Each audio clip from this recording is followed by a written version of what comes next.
రాష్ట్రంలో ఈ రోజు ఒక ఆటవిక పాలన సాగుతా ఉంది. ఈ 45 రోజుల పాలనలో ఏకంగా 31 రాజకీయ హత్యలు జరిగాయి.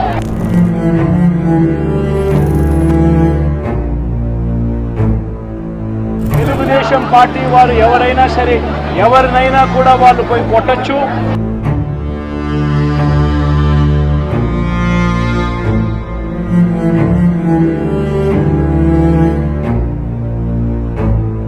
ఎవరి ఆస్తులైనా కూడా వాళ్ళు ధ్వంసం చేయొచ్చు.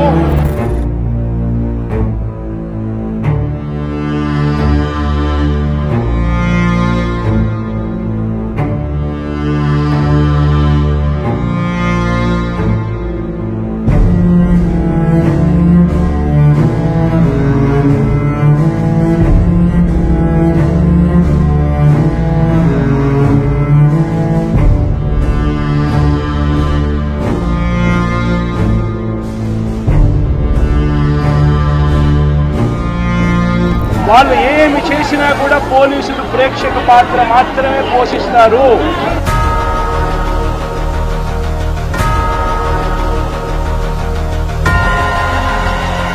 ఈ అన్యాయమైన సాంప్రదాయం కొనసాగకూడదు అని మధుసూదనరావు గుర్తుపెట్టుకో, ఎంతకాలం నిరావంతిగా ఉండదు.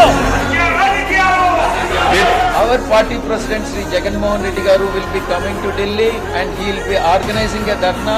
సింబాలిక్ ప్రొటెస్ట్ ఢిల్లీలో చేసే కార్యక్రమం కూడా చేస్తాం. రాష్ట్రంలో ప్రెసిడెంట్ రూల్ పెట్టాల్సిన అవసరం ఎంత ఉంది అని చెప్పి కూడా గట్టిగా వాళ్ళు తీసుకోవడం కూడా జరుగుతుంది.